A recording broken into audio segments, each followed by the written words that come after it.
अगर मैं आपसे कहूं कि क्या मोदी का अगला घातक कदम यह आर्टिकल 30 हटाना है, क्या आर्टिकल 30 हटा करके मोदी पूरे हिंदुओं को वो दे पाएंगे जो आज तक कभी नहीं मिला?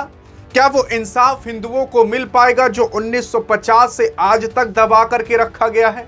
क्या वो इंसाफ आपके मोदी दिला पाएंगे या ये प्रधानमंत्री दिला पाएंगे जो वो प्रधानमंत्री नहीं दिला पाए थे?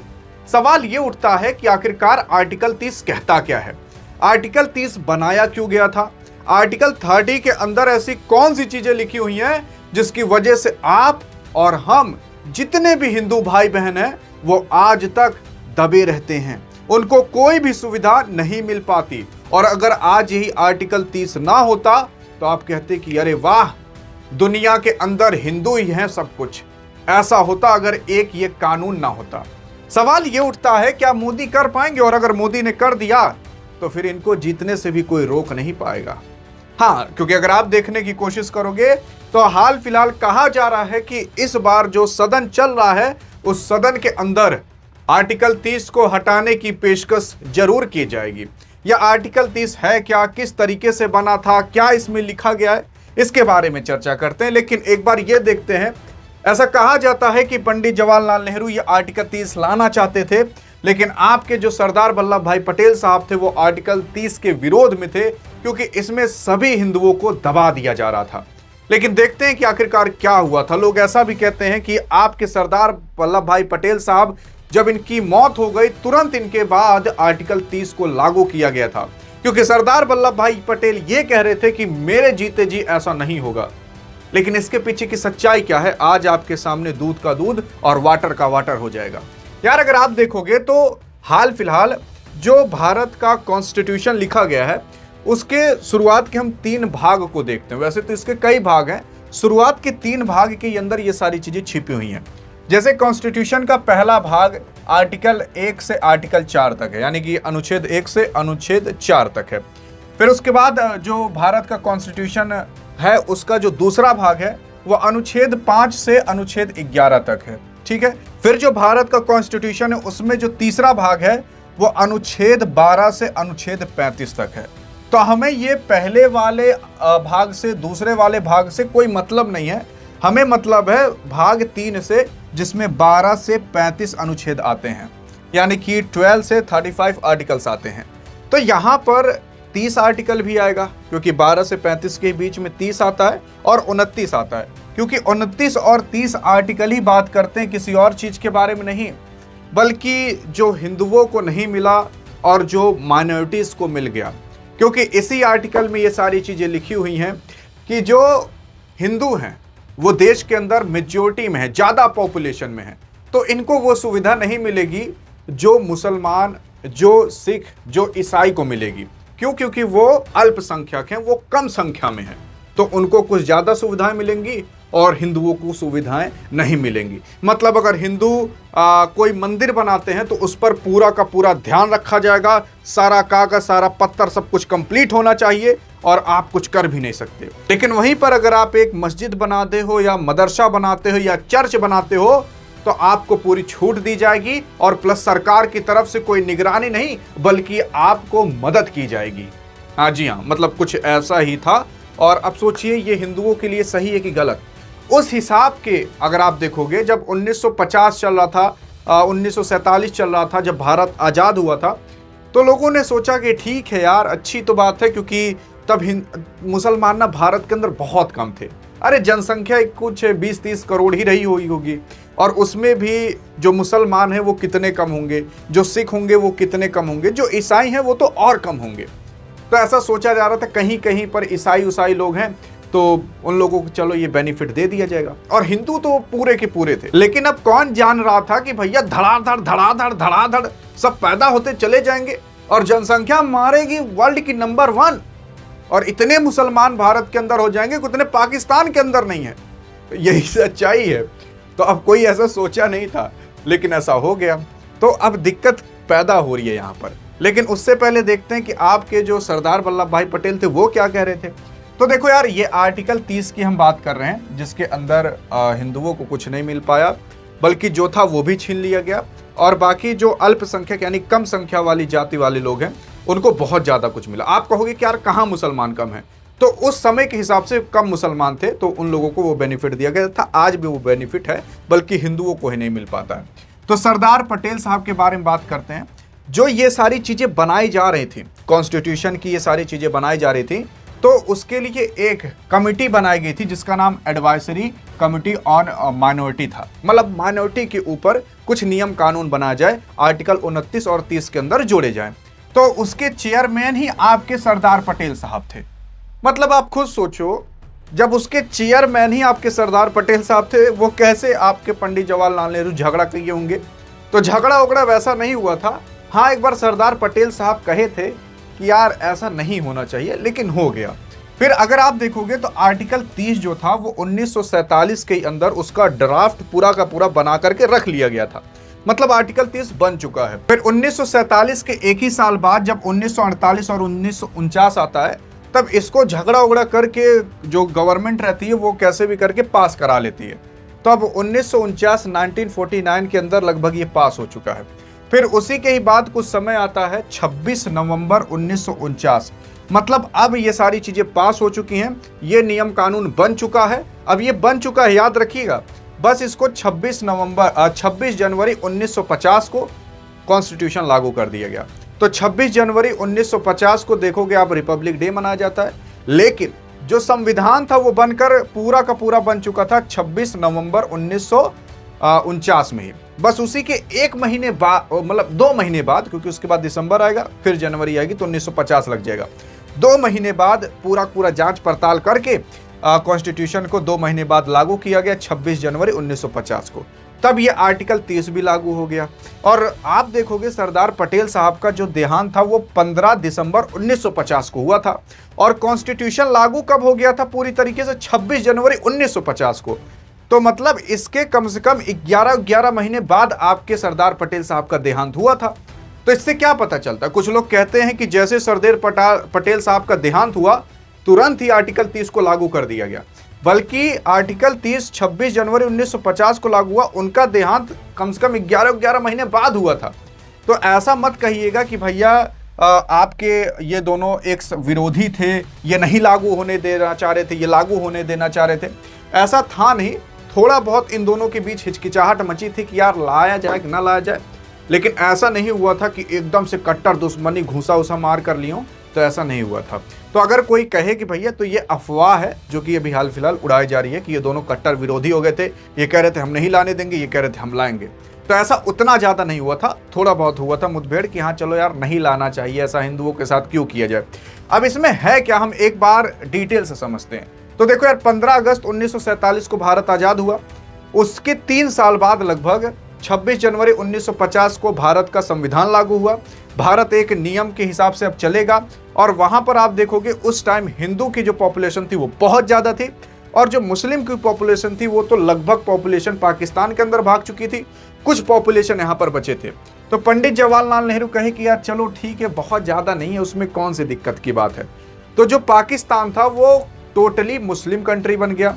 तब बांग्लादेश भी पाकिस्तानी हुआ करता था, ये आप मानिए 1971 के अंदर बांग्लादेश बना था। फिर उसके बाद जो इंडिया था, इंडिया ही ऐसा था जहां पर सारे के सारे अलग अलग धर्म के लोग रुक गए, चाहे हिंदू हो, मुस्लिम हो, सिख हो, ईसाई हो, सारे धर्म के लोग भारत के अंदर थे। भारत ऐसी कंट्री बन गया, भारत के अंदर केवल हिंदू ही नहीं थे, अलग अलग डिपार्टमेंट के लोग या अलग अलग कास्ट के लोग थे। लेकिन पंडित जवाहरलाल नेहरू ने कहा चलो ठीक है, बहुत ज़्यादा भी नहीं है, लेकिन अब धड़ाधड़ इतने हो गए तो अब क्या ही करोगे। तो ये जो आर्टिकल 30 है, इस आर्टिकल 30 के तहत अब जब बहुत ज़्यादा जनसंख्या बढ़ गई, अब दिक्कत होना चालू हुआ है। तो यार देखो, सदन इसीलिए चलाया ही जाता है, जो पार्लियामेंट चलता है जहाँ पर बहस होती है, वो इसीलिए चलाया ही जाता है कि कोई अगर नियम कानून आज बनाया गया है तो जरूरी नहीं है कि वो 100 साल बाद भी उसी तरीके से लागू हो, 70 साल बाद भी उसी तरीके से लागू हो। जो आजकल कानून बनाए जा रहे हैं ना, आप देखिए केवल 20 साल बाद ही लगभग कानून लागू ही नहीं होगा। इतना ज़्यादा AI आ जाएगा, इतना ज़्यादा अलग अलग प्रकार की चीज़ें आ जाएंगी कि वो चीज़ें क्या पता एग्जिस्ट ही ना करें, तो आपको नया नियम कानून बनाना पड़े, उसी आर्टिकल में कुछ नया संशोधन करना पड़े। तो आप सोचिए 1950 से 2026 तक अभी तक बदलाव ही कुछ खास नहीं हुआ। हिंदुओं के लिए। तो वही बदलाव के लिए अब पूरा का पूरा लोग कह रहे हैं कि यार बदलाव करो आर्टिकल 30 के अंदर, और मोदी सरकार के सिर पर आ चुका है कि आर्टिकल 30 के अंदर कुछ ना कुछ बदलाव करो। क्या मोदी सरकार ऐसा करने का नहीं सोच रहे? अरे सोच रहे हैं और वो काफी समय से सोच रहे हैं, लेकिन वो आर्टिकल में बदलाव कर नहीं पा रहे। क्यों नहीं कर पा रहे? हंगामा हो जाता है, उसी में कभी कॉकरोच जनता पार्टी का प्रोटेस्ट होने लगेगा, तमाम चीजें होने लगती हैं, तो उसी में ही सारी चीजें छूट जाती हैं। तो यहाँ पर आर्टिकल 30 में कहता क्या है पहले वो जान लेते हैं। इंडिया के कॉन्स्टिट्यूशन में तो ये कहता है कि भैया जो माइनॉरिटी लोग हैं, जो अल्पसंख्यक है, जो कम है संख्या में जिस जाति के लोग, उनको एजुकेशन का अधिकार मिलना चाहिए। और तो भैया ये तो अच्छी बात है, एजुकेशन का अधिकार मिलना चाहिए, लेकिन इतना ज्यादा अधिकार मिल गया कि अत्य हो गया। अब देखिए जो मंदिर है भारत का, ठीक है, अभी भारत के मंदिर को छोड़ते हैं, हम बात करते हैं उनके बारे में, जैसे कि ईसाई के बारे में। तो जहां पर भी आप कॉन्वेंट स्कूल देखा करो ना, तो आप ये जान जाओ कि वो चर्च के माध्यम यानी कि ईसाई के माध्यम से बनाया गया है। तो ऐसे ही कई सारे ईसाई के ही स्कूल बना दिए गए हैं जहां पर ईसाई के बारे में पढ़ाया जाता है और तमाम चीजें ऐसी होती हैं। और अगर आप देखोगे मदरसा, जहां पर मुस्लिम लोग अपने जाति धर्म के बारे में पढ़ाते हैं, और जो चर्च होता है कॉन्वेंट स्कूल, वहां पर क्रिश्चियन के बारे में ज्यादा पढ़ाया जाता है। अब आप एक भी ऐसा स्कूल बता दीजिए जहां पर राम भगवान के बारे में या अन्य भगवान या फिर हम लोग के धर्म के बारे में पढ़ाया जाए, एक भी चीज बता दीजिए, नहीं है। और उसी के साथ साथ अगर आप जाओगे मदरसा के अंदर, तो मदरसा में जो पढ़ा रहा है उसको सरकारी सुविधाएं भी मिलती हैं। वैसे ही जो कॉन्वेंट है या कह सकते हो जो चर्च होता है, वहां पर भी सरकारी सुविधा मिलती है। अब आप ये बता दीजिए कि किस मंदिर के अंदर जो बाबा लोग, रियल वाले साधु संत लोग रहते, कहां पर उनको सरकारी सुविधा मिलती है? नहीं मिलती। और इतना ज्यादा अधिकार मिल गया कि अब अत्य हो जा रहा है। मतलब इन लोगों को यह भी कहा गया कि अगर ये लोग सरकार से कोई मदद मांगेंगे तो सरकार मना भी नहीं करेगी। लेकिन आप बता दीजिए भारत के किस मंदिर में ऐसा होता होगा? लेकिन क्रिश्चियन और जो मुसलमान हैं उन लोगों के साथ ऐसा होता है। लेकिन आप कहीं पर भी अब देखते हो गुरुकुल हो, लेकिन आप मदरसा, कॉन्वेंट स्कूल हर जगह देखोगे। कहीं आप देखते हो कि ऐसा अनिवार्य किया जाए कि भैया हम लोगों को भगवत गीता पढ़ना ही पढ़ना है, नहीं होता ऐसा कहीं भी। लेकिन आप अगर जाओगे मदरसा के अंदर ना, तो वहां पर कुरान पढ़ना अनिवार्य है। आप ईसाई स्कूल, मतलब अगर आप ईसाई हो, आप चर्च में जाते हो, तो आपको बाइबल पढ़ना अनिवार्य है। अब एक बार हिंदू में बता दो, ऐसा कौन सी किताब है जो आपको और हमें अनिवार्य किया गया है कि आप और हम भी अपने भगवान के बारे में जाने कि क्या हुआ था, कैसा हुआ था? लेकिन इन लोगों में अनिवार्य है, इन लोगों में अलग से स्कूल इन सब चीजों का चलाया जाता है, और प्लस सरकार को भी सुविधा देनी पड़ती है। लेकिन हिंदुओं में एक बार बता दो कुछ है? ये देखो, मैं यहां पर हिंदू मुस्लिम नहीं करने आया हूं, मैं आर्टिकल के बारे में आपको समझा रहा हूं। बस आप ये बताइए, हैं तो सब इंसान ही, सबका अपना अपना जाति धर्म है, तो आखिरकार इनको इतना बढ़ावा क्यों? और हम लोगों के ऊपर अगर कुछ हो जाए तुरंत जांच पड़ताल लग जाती है, और इनके यहां कुछ हो तो ऐसा कुछ नहीं होता, बल्कि सुविधा ही दी जाती है। अब आप खुद बताइए कि अगर यहां पर आप जाकर पढ़ोगे तो आपको हिंदुस्तान के बारे में नहीं पढ़ाया जाएगा, बल्कि उस पार्टिकुलर जाति धर्म के बारे में पढ़ाया जाएगा। आप हिंदुस्तान के बारे में पढ़ाओ, इंडिया के बारे में पढ़ाओ, इंडिया को कैसे और ग्रेट बनाना है, इन सब चीजों के बारे में पढ़ाओ, तब तो मजा आए। लेकिन आप अपने जाति धर्म के बारे में पढ़ा रहे हो, और जो हिंदू सबसे ज्यादा हैं उनके पास कुछ है ही नहीं, वो ठन ठन गोपाल है। ये आर्टिकल 30 के ही मदद से ही हो पाता है, ये सारी चीजें, इन लोगों को इतनी सुविधाएं मिल पाती हैं। अब मैं आपको बताता हूं, जो आप सुन करके हैरान होगे, कान खोल लेना और आंख भी खोल लेना ध्यान से, आप अभी पागल हो जाओगे, यार ये सारी चीजें क्या सुविधाएं इन लोग को मिलती हैं। मैं आपको बताऊं, जो मुसलमान लोग हैं उन लोगों ने अपना एक तो चीज बना ली जिसे वक्फ संपत्ति कहा जाता है, और यहां पर अनिवार्य है कि 2.5% मान लेते हैं कि आप मान लेते मुसलमान है, हम ही मान लेते मुसलमान है, वैसे तो है नहीं। अगर हमने 100 रुपये कमाया अपनी जिंदगी में, तो हमें 2.5% यानी कि 2.5 रुपया यहां पर लाकर दान करना पड़ेगा। ऐसा इन लोगों ने बना करके अपने लिए रखा है। और ये लोग क्या करते हैं, उसका उपयोग करते हैं मदरसा बनाने में, मस्जिद बनाने में, और उपयोग करते हैं अगर किसी की शादी उदी हो तो उसकी ठीक प्रकार से हो जाए, ताकि कहीं दुख तकलीफ ना हो। ये तो अच्छी बात है। और उसी के साथ साथ इंडिया के अंदर टोटल 4 से 5 लाख मस्जिद हैं और 35,000 से ज़्यादा मदरसे हैं। ध्यान रखिएगा, ये आंकड़ा ध्यान रखिएगा, क्योंकि आगे काम आएगा, क्योंकि ज़मीन के बारे में बात करनी है। वैसे ही अगर बात करें चर्च के बारे में, तो चर्च वाले जो हैं, जब अंग्रेज थे तभी इन लोगों ने चर्च ट्रस्ट संपत्ति बना ली थी।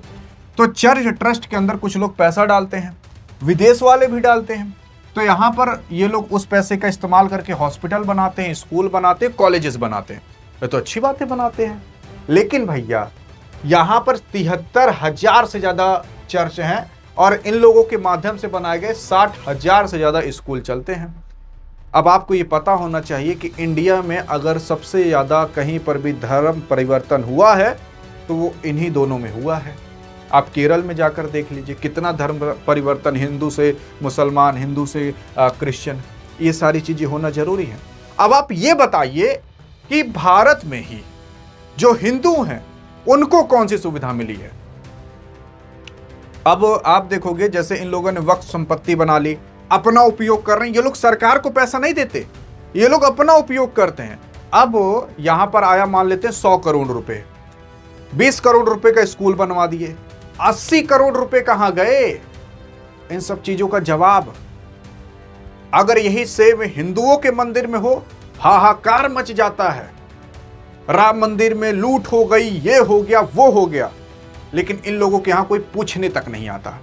हाँ, ये बात सही है कि राम मंदिर में नहीं होना चाहिए था ऐसा, लेकिन ये केवल हिंदुओं के ही साथ क्यों, इन लोगों के साथ क्यों नहीं? ये तो नाइंसाफी हो रही है ना हिंदुओं के साथ। यही सब आर्टिकल 30 के अंदर था और यही कहा जा रहा है कि भैया अब इक्वल रखा जाए, क्योंकि जनसंख्या में अब लगभग हो चुके हैं सब लोग। और उसी के साथ साथ अब मंदिरों की बात करते हैं। तो मंदिर में देखो भैया, यहां पर मदद करने की बजाय निगरानी रखी जाती है। असल में क्या होता है, अधिकांश मंदिर की जो आय और संपत्ति होती है वो राज्य सरकार के अधीन होती है, ठीक है। और यहां पर क्या था, यहां पर ये लोग खुद ही रखते थे और उसका स्कूल कॉलेज वॉलेज अपने हिसाब से बनवाते थे। फिर उसके बाद अगर आप देखोगे, यह विभाग मंदिर के प्रबंधन और आय खर्च को देख रेख करता है। फिर उसके बाद सरकार द्वारा नियुक्त अधिकारी जो है मंदिर की आय और संपत्ति का प्रबंधन करता है। सरकार के द्वारा जो नियुक्त किया रहता है वो करता है, ठीक है। मंदिर की आय जमा होकर के सरकारी कोष में चली जाती है, मतलब जो मंदिर में पैसा चढ़ता है वो सरकार के पास चला जाता है। फिर उसके बाद इस पैसे का उपयोग सरकार अपने अनुसार विभिन्न योजना और कार्य में करती है। मतलब ये जो पैसा आता है मंदिर के माध्यम से, इस पैसे का उपयोग जो सरकार रहती है वो विभिन्न योजनाओं में करती है। जो अलग अलग प्रकार की योजना निकलती है या फिर सब्सिडी निकलती है, उन्हीं सब चीज़ों में इस्तेमाल करती है। लेकिन ये केवल हिंदुओं के ही साथ क्यों ना इन लोगों का भी पैसा सरकार रखे? और अगर इन लोगों का भी पैसा सरकार रखेगी तो इन्वेस्ट तो होगा भारत के अंदर, तो कौन सी दिक्कत है? कौन सी दिक्कत है आप खुद बताइए। यहां पर जो मंदिर हैं वो लोग अपने हिसाब से स्कूल नहीं बनवा पा रहे, वो लोग अपने हिसाब से हॉस्पिटल्स नहीं बनवा पा रहे, सब पैसा सरकार रख लिए, टैक्स भी सरकार रख रही है, लेकिन इन लोगों के साथ क्यों नहीं ऐसा? क्यों केवल मंदिरों के साथ? यही नाइंसाफी हो रही थी। देखो मैं आप बता दे रहा हूं, पहले तो मैं यहां पर नहीं कर रहा हूं हिंदू मुस्लिम, जो सच्चाई है उसके बारे में बात कर रहे हैं, जो आर्टिकल है। मैं हिंदुओं से भी प्यार करता हूं, मुसलमानों से भी प्यार करता हूं, सिख ईसाई, क्योंकि भारत में सब एक हैं। तो सब एक है ना, वही तो बताना चाहता हूं, सब एक हैं। तो सब एक लेवल के हैं, तो सबको एक लेवल पर रखना चाहिए। क्यों इनको ज्यादा, क्यों इनको कम, क्यों ये भेदभाव? कहा गया ना हिंदू मुस्लिम सिख ईसाई आपस में सब भाई भाई, तो आपस में सब भाई भाई हैं। लेकिन अब देखोगे धीरे धीरे क्या हो रहा है, जैसे अगर सरकारी हम देखें, जैसे भारतीय रेलवे हो गया, भारतीय रक्षा मंत्रालय हो गया, भारतीय वन हो गया, भारतीय राष्ट्रीय राजमार्ग हो गया, भारतीय हवाई अड्डा, इन सब का अगर भारत के अंदर मिला लें तो किसी का लगभग 4.8 लाख एकड़ या हेक्टेयर मान सकते हो, इतनी जमीन इनके पास है। जैसे भारतीय रेलवे के पास 4.8 लाख हेक्टेयर जमीन है, मतलब 11 लाख एकड़, 11 से 12 लाख एकड़। फिर उसके बाद अगर भारतीय रक्षा मंत्रालय की बात करें, यानी कि आर्मी की बात करें, तो उनके पास 17 से 18 लाख एकड़ भूमि लगभग इसी के अप्रॉक्स है। फिर उसके बाद भारतीय वन संरक्षण की बात करें तो 7.1 लाख वर्ग किलोमीटर इनके पास इतना जमीन है। तो इसी तरीके से सबके पास है। लेकिन अगर बात करें हम केवल वक्फ संपत्तियों के बारे में, यानी कि मस्जिद मदरसा के बारे में, इन सब चीज़ों के बारे में, तो इन लोगों के पास 9.4 लाख एकड़ जमीन है। तो मतलब सोचो कितने मदरसे बने हैं, कितने मस्जिदें बनी हैं कि इन लोगों की जमीनी केवल कैलकुलेट कर लोगे तो 9.5 लाख एकड़ है। इन सब चीज़ों पर आपने ध्यान दिया क्या कभी? और अगर चर्च की बात करें तो चर्च ट्रस्ट का लगभग 2.3 लाख एकड़ है और इन सब से भी कम मंदिरों का है। जी हाँ, यही सच्चाई है, यही सच्चाई है। तो इन्हीं सब चीजों को दूर करने के लिए ऐसा कहा जा रहा है कि आर्टिकल 30 हटाया जाएगा, क्योंकि आर्टिकल 30 में ही ये सारी चीजें लिखी हुई हैं। उसी समय ये सारा चीज है कि भैया जो मस्जिद हैं, जो मुस्लिम लोग हैं, जो मतलब हिंदू से जो नीचे आते हैं वो अल्पसंख्यक है, और जो हिंदू है वो मेजोरिटी है, मतलब ज्यादा है, और उससे नीचे माइनॉरिटी है। तो हिंदुओं से नीचे जो जनसंख्या है, जो जाति वाले लोग हैं, उनको इस तरीके की सुविधाएं मिली हैं। हिंदुओं को कुछ नहीं सुविधाएं मिली, बल्कि ऊपर से और ही अलग से नियम कानून लाद दिए गए हैं। तो यही सच्चाई है। तो ये सारी चीजें एक करने के लिए क्या पता आर्टिकल 30 हटाया जाए। अब हटाना चाहिए कि नहीं, ये आपकी जिम्मेदारी है, आप बताइएगा। और अगर आपने सही बता दिया और सही रीजन दे दिया तो आपके कमेंट को हार्ट भी दे दिया जाएगा, पिन भी कर दिया जाएगा। अधिक जानकारी चाहिए तो इस वीडियो में मिलते हैं, तब तक के लिए जय हिंद, जय भारत।